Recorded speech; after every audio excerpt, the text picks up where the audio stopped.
Voici donc aujourd'hui un leader que nous connaissons depuis longtemps chez LBO France, et dont le nom d'ailleurs est dérivé d'un mot grec qui signifie l'or, ce qui était sans doute prémonitoire du deal que nous allions faire.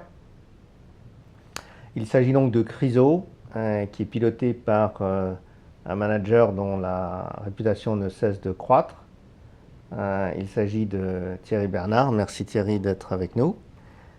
Avant de te passer la parole, laissez-moi vous rappeler que nous venons de céder la société pour 3 fois la mise et près de 50% de TRI. Thierry, peut-être peux-tu nous rappeler pourquoi il y a 3 ans tu as été intéressé de travailler avec LBO France? Étienne, comme tu viens de le rappeler, Chryso a appartenu pendant de nombreuses années au groupe Materis. LBO France a été l'actionnaire de Materis de 2003 à 2006. Donc vous connaissiez de fait extrêmement bien et l'entreprise et notre secteur, ce qui vous a permis, au moment où il fallait être en embuscade, comme le faisaient remarquablement bien Robert et Thomas Bullmann en 2014, d'être présent au bon moment pour enlever ce deal quand Wendel vendait le groupe Materis par appartement. Et puis moi, j'avais une très très bonne image de la réputation qu'avait LBO France dans son interaction avec les équipes de management. Super, eh ben, peut-être peux-tu nous rappeler rapidement, enfin présenter rapidement les activités du groupe? Oui, oui. Chryso, c'est une ETI, une entreprise de taille intermédiaire française, 1300 salariés dans le monde, entreprise de chimie de spécialité dédiée à l'univers de la construction.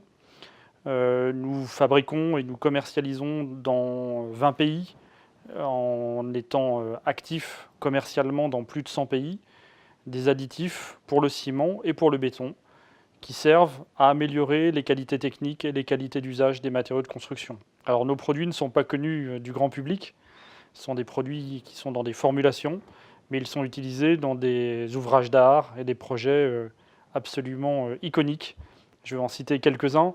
Le 3e pont sur le Bosphore à Istanbul, la dentelle de béton du Mucem à Marseille, le nouvel aéroport de Mumbai pour ceux qui voyagent, un projet magnifique dans l'océan Indien, la nouvelle route du littoral, sont des exemples de produits qui utilisent les technologies de Chryso.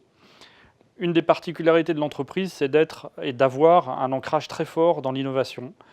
Nous investissons depuis de nombreuses années plus de 3% de notre chiffre d'affaires sur la recherche et le développement. Plus de 12% des collaborateurs du groupe sont 100% dédiés aux activités d'innovation et de développement de nouvelles offres pour nos clients. Voilà, et puis ce que j'ai constaté surtout lors d'une conférence sur le private equity qui se tenait à Paris en fin d'année dernière, c'est que le marché du private equity est intéressé par 3 grandes caractéristiques dans les entreprises. La croissance, la résilience des marges et la capacité de build-up. Et tout ça, c'est un peu la carte d'identité de Chryso. La croissance, parce que sur ces 15 dernières années, le groupe Chryso, c'est 8% de croissance organique sur 15 ans.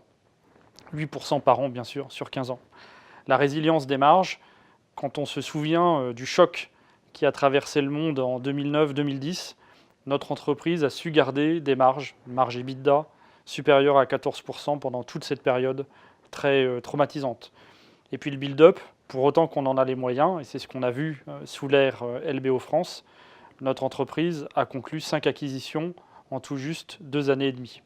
Voilà, c'est, je pense, une bonne description de l'entreprise et du groupe Chryso. Toi, Étienne, de ton côté, qu'est-ce que tu retiens de Chryso? Ben écoute, en plus des aspects très factuels que tu as rappelés, moi il y en a deux qui ont retenu mon attention. La première, c'est une organisation très lean, avec des patrons de pays autonomes et très responsabilisés finalement sur beaucoup d'aspects de leur business, y compris la capacité de s'adapter à des demandes clients locales. Et donc ça en fait une société probablement beaucoup plus réactive et qui a un niveau de satisfaction et de service client probablement supérieur à celle de vos concurrents qui sont 3 ou 4 fois plus gros, qui sont soit allemands ou suisses, hein, Ouais. puisqu'il s'agit de BASF et de Sika. Et puis je pense que c'est aussi une organisation qui est attractive pour vos cibles d'acquisition, puisque vous cherchez des petites sociétés souvent familiales et qui doivent être convaincues qu'elles ne vont pas disparaître dans un grand groupe. Donc ça, c'est le deuxième intérêt de cette organisation. Et puis le deuxième point concerne le niveau des personnes, des cadres finalement qui font la société au niveau N-1, N-2. Je suis très frappé de la combinaison de leurs compétences qui à mon avis est distinctive pour une société mid-cap et au-dessus de la moyenne de ce qu'on peut avoir dans notre portefeuille ou en général dans les sociétés mid-cap.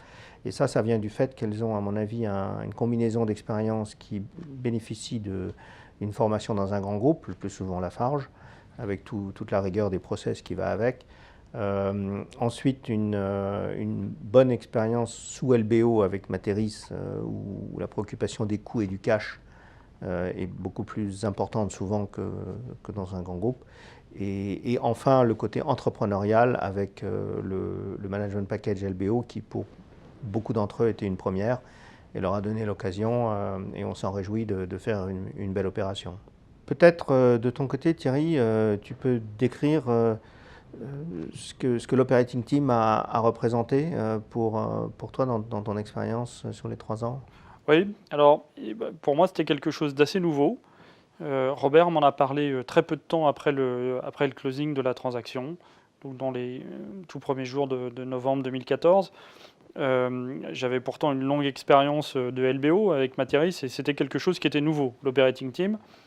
Et Robert m'a expliqué que c'était quelque chose qui serait à ma main sur la volonté ou non de l'utiliser. En réalité, j'y ai vu une très grande opportunité, principalement parce que Chryso était un spin-off du groupe Materis et que notre entreprise se retrouvait du jour au lendemain une entreprise totalement indépendante, autonome. Alors ça présente beaucoup de caractéristiques intéressantes, hein, entre autres la responsabilisation, mais en même temps on perd tout un tas de repères managériaux à laquelle une entreprise s'est habituée. Et finalement, j'ai trouvé dans l'operating team un sounding board opérationnel que l'on perd quand on passe en ownership private equity. Ce que j'ai trouvé aussi particulièrement intéressant, c'est la variété des sujets que nous avons pu travailler avec toi en particulier, Étienne, mais avec l'operating team en général. On s'est concentré certes sur des sujets de top line, hein, mais on a travaillé sur des sujets qui relèvent de revues d'acquisition, qui relèvent de due diligence d'acquisition, qui relèvent d'initiatives de croissance organique, qui relèvent d'allocation de ressources pour bien les allouer, pour aller chercher la croissance là où elle est, qui relèvent de nouveaux canaux de distribution. Donc j'ai trouvé dans cet operating team une vraie versatilité dans les sujets qu'on a pu traiter ensemble, de la compétence évidemment, et puis un positionnement de cette équipe toujours au bon niveau.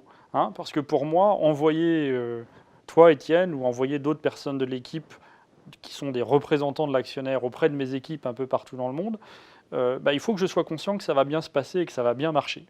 Et ça a toujours été le cas parce que cette équipe a su rester à sa place et ne pas prendre de mauvaise place dans les interactions managériales. Donc ça a été pour moi une grande réussite, hein, toutes ces interactions pendant ces 2 ans et demi. D'ailleurs, Étienne, peut-être tu peux nous raconter comment s'est passée la mission que tu as fait avec nous sur le projet d'acquisition au Qatar. Oui, tout à fait. Alors effectivement, comme sur toutes les autres, d'ailleurs, je trouve qu'on s'est bien organisé parce que avec une bonne préparation de plusieurs semaines, on a réussi à concentrer le travail sur place sur une semaine, avec une disponibilité totale des équipes locales, hein, qui se libéraient et ont fonctionné sur un mode séminaire ouvert en fait, hein, avec un agenda très rempli. Et aussi, j'étais systématiquement accompagné par Philippe Barral, hein, qui est le numéro 2 du groupe, ce qui a aussi amené beaucoup d'efficacité et beaucoup de légitimité, je dirais, à tout ce qu'on a fait également. Sur le Qatar, nous, je dirais qu'on avait l'occasion de faire une intégration aval, verticale, en rachetant notre licencié. Ça paraissait une bonne idée, pourvu qu'on puisse se rassurer sur les aspects top line. Hein. Et c'est ce qu'on a fait en allant sur place, en confirmant que la Coupe du Monde n'était qu'une petite partie en fait, d'un plan d'infrastructure beaucoup plus vaste au niveau du pays à horizon 2030. Ça, c'était quand même un point qu'on voulait vérifier. Et puis également, on voulait interroger les grands clients qui concentraient plus de la moitié du chiffre d'affaires pour se rassurer qu'on n'aurait pas de mauvaises surprises avec des grands contrats qui pourraient s'arrêter 6 mois ou 9 mois après avoir fait le deal. Donc ça a été très, très utile de pouvoir faire ces entretiens en direct, sur place. Il n'y a rien de mieux que d'aller sur le terrain pour se faire une idée des business et des clients. Et c'est ce qu'on a réussi à faire et moi j'étais très content de ça. On a également construit le business plan, hein, puisqu'évidemment il était à faire avec les équipes locales, ce qui nous a donné l'occasion de rencontrer les personnes et notamment la personne de Chryso qui était déjà sur place et qui nous a donné effectivement une grande confiance je dirais dans la qualité avec laquelle l'intégration post-fusion se ferait. Donc pour nous, je dirais qu'on était très confiants et je dirais que moi, l'histoire nous aura donné raison, hein, puisque au global, on estime à 40 millions d'euros la valeur créée par cette acquisition. Donc je crois qu'on peut s'en féliciter. Peut-être pour illustrer un autre exemple, peut-être peux-tu parler des US? Oui, les US, c'est là encore, je pense, une bonne illustration de ces interfaces qu'on a eues ensemble avec l'équipe Operating Team. Moi, j'avais regardé à faire des acquisitions aux États-Unis parce qu'on a un business là-bas qui est petit, trop petit en tout cas, à la taille des États-Unis et à l'échelle du groupe aussi. Donc, on est sous-représenté en Amérique du Nord. Et puis, face à l'absence de bonnes cibles d'acquisition, on en a discuté ensemble, à Étienne, et puis on s'est dit, après tout, pourquoi ne pas développer une alternative, à savoir un plan de croissance organique. Et donc on a fait ce travail ensemble, de regarder de manière méthodique avec les équipes, avec une méthodologie sur laquelle vous nous avez aidé à construire une structure, regarder comment on pouvait améliorer un plan pluriannuel. Et c'est exactement ce qu'on a proposé dans notre business plan de sortie, à savoir d'aller chercher 2 à 3 millions d'euros d'EBITDA en plus que ce qu'aurait fait un plan en stand-alone classique. Ok. Thierry, si tu devais caractériser finalement l'apport des équipes LBO France, qu'est-ce qui te viendrait à l'esprit? Bon, moi, ce qui m'a le plus marqué, c'est l'agilité de l'entreprise. LBO France, ça c'était très vrai au niveau de la transaction. Moi, j'ai beaucoup apprécié ensuite dans la vie du deal les interfaces avec l'équipe Operating Team, comme on vient de le commenter, sur sa versatilité, sur la capacité à être un peu couteau suisse, et ce caractéristique sounding board qu'on évoquait tout à l'heure. Par ailleurs, je trouvais très intéressant les interfaces qu'on a eues sur les thématiques d'ESG, sur lesquelles on a travaillé très tôt avec les équipes d'LBO France, là encore pour voir où nous étions positionnés par rapport à ces sujets-là. Et en réalité, j'ai constaté là aussi, avec ces interfaces récentes, avec des gros fonds de private equity anglo-saxons, à quel point les thématiques en ce qui concerne la gouvernance de compliance étaient absolument essentielles maintenant pour ce type d'investisseurs. Et je suis intimement convaincu que si nous n'avions pas été incapables de leur démontrer la solidité de notre programme de compliance et ce que nous avions déployé mondialement, je pense qu'il aurait été absolument impossible de construire avec Cinven une offre préemptive comme celle que nous avons faite.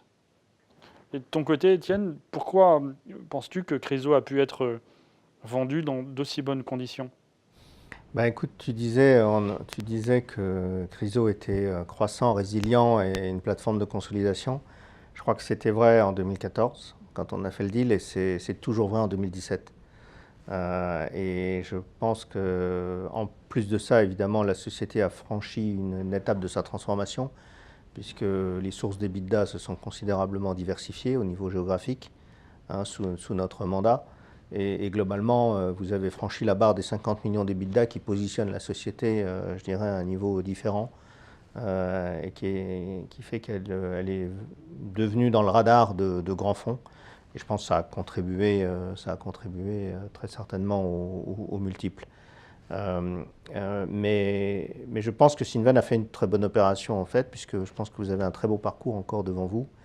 Et je vous souhaite évidemment tout le succès pour la phase qui vient.